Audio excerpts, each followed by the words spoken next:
I mean, man, you mentioned that a gangster to you is somebody who doesn't cooperate. They take their lick and they stand up for what they believe in. You know, there's some controversy surrounding you, and people change their perspective on you. If you view that as a gangster, why do you continue to have that in your name if people say that you cooperated? And do you view, like personally, yourself as somebody who cooperated? I like that question, bro. I like that, man. I really like that question. Man, you mentioned your name. I wanna ask you this. I don't know if you broke this down in the interview. Gangster, you know, Terrance Gangster Williams. Before you went to prison, how did you define a gangster, and how has that changed your perspective of what a gangster is? How you define it since you served that time and become a free man, and you're a lot more wise. Like, what was a gangster to you before you went to prison, and what is it to you now? Well, a gangster before I went to prison and now is the same. My attitude was, when you step in, do not cooperate. Under no circumstance, do not cooperate. Take your charge, take your lick. Get money. If you have a problem, deal with it head on. Don't tuck your tail, no hiding, go step. You know, my look at it now is it's watered down. People have favoritism now, and if you notice that the rats are winning. It's a lot of people who don't want to be called rat, so I'm not going to scream names. But you're a guy that's into social media, so now you see other people who've been labeled as a snitch, and you can name 5 that's been labeled as a snitch. Some of the biggest on YouTube. Now I don't know if they're really snitches, but they got the snitch allegations. Yeah. But they winning. So in his favoritism. But that's your view. So your perspective on what a gangster is hasn't changed. No, because a gangster can always be a gangster. Either when I was in the street or even I denounced it. When you look at, okay, he a gangster. He's somebody who's gonna handle his business. Somebody who's gonna get money. Somebody who's gonna hold his own. Who's gonna stand up in that mud. Don't cooperate. You accept your responsibility. You know, gangster gonna get the money, take care of the home. You know, take care of his family, take care of his hood. You got all aspects of being a gangster. Not just somebody who just mean mugging, just shoot the gun. Anybody can squeeze the trigger. A cow would kill if he pushed far enough. It's like a cat. When a cat's scared, you get in that corner, what are you gonna do? Put that hunch in his back? Yeah. He gonna come up out that corner. So just because a person got a gun and he squeezed, he ain't no gangster. That ain't no gangster. That's just somebody who was just about his business, trying to get up out that situation, and who gonna protect himself as a man, you know. But I always tell people the real gangsters are up in the White House, wear them suits, politicians. Those are the gangsters. They make the rules. They make the laws. They make the law and break the law. Those are the real gangsters. No, for sure. I mean, man, you mentioned that a gangster to you is somebody who doesn't cooperate.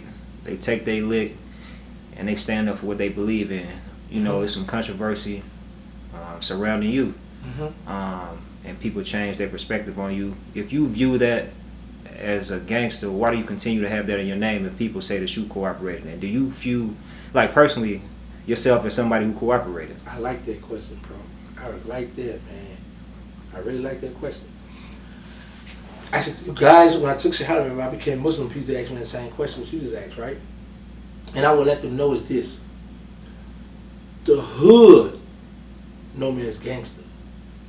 When you get my paperwork in court, it's going to be Terrance Gangster Williams. Now, when I changed my life over while I was in prison, and I came up with a nonprofit, I had classes in prison, I was like, you know what, when I get out, I'm going to keep the gangster on there because people heard of gangster. So now when you hear the name gangster, a lot of those children are going to be more receptive to hear me come in front of them versus a man or with a suit on. Hi, I've been at Harvard. I'm a graduate from Harvard. You guys need to stay out of... The boy would go to sleep and take that little ball, throw it at him and get him out of here. But I'm coming out, Terrance Gangster Williams, they, oh, okay, for the hood. I've been shot up. I done been through the blah blah blah blah. Blah. Now they're gonna be more receptive to listen to my message, cause that gangster. But it's not that I'm holding on to the streets. I want the street. That's the name I was given. So because I cooperate, you want me to take the name off? I'm not. I don't care what they say. That's my name. That's my hood's my nickname. You know. So no matter what they say, oh, you for all that work for nothing. Okay, well tell the victim family, tell the victim homies that all that work was for nothing. People say some of the dumbest stuff, man, because it sounds good. But at the end of the day, work is work. But like I say, I keep that name on because, like you said, you got one of the biggest rappers in history, Lil Wayne. Yeah. Say my name in a song. So when them little youngsters go back and listen to the way I sound, oh, he was talking about you. You the one he was talking about? Yeah. So if I just go by Terrance Williams, they might think I'm the football player to play for Dallas Cowboys. I might go, Terrance, that ain't nothing. Prime example. If you put Terrance Williams in the YouTube thing, you ain't gonna get nothing. Put Terrance Gangster Williams in there, okay, now they're coming up the Woolworths. You know what I'm saying? But, I mean, whether I had a gangster on it or not, I ain't really tripping. They want to take it off. Terrance Emmanuel Williams, that's my whole government name. You know what I'm saying? But at the end, they'll call me Mr. Civilian. Because I'm living a civilian life now, baby. You know, I can't help it that I left a mark in my city. Stepping, riding foreign cars, jewelry, clothes, girls. That was the life I lived. Now I violated. I take my charge, I take my leg, I violated. Okay, cool. I don't want to live that street life no more anyway because two things happened at the end of that street life. Death or prison. I went to prison. I went to prison at 23 years old, came out in my 40s. I did half of my life in prison. Half of my life in prison, man. So I don't want to do that no more. You know what I'm saying? But if I can help these children, then cool. So it's Terrance Gangster Williams. That gang, they like, cause you got a lot of them young boys that look up to people in their neighborhood, gangs and other hood figures and be like, man, he a real dude. So now I'm coming along with Terrance Gangster Williams. They thinking I'm part of that real dude that they look up to. Mm-hmm. But now here's my spin. I've been shot up 3 different occasions, 5 times. I've been stabbed, car wreck.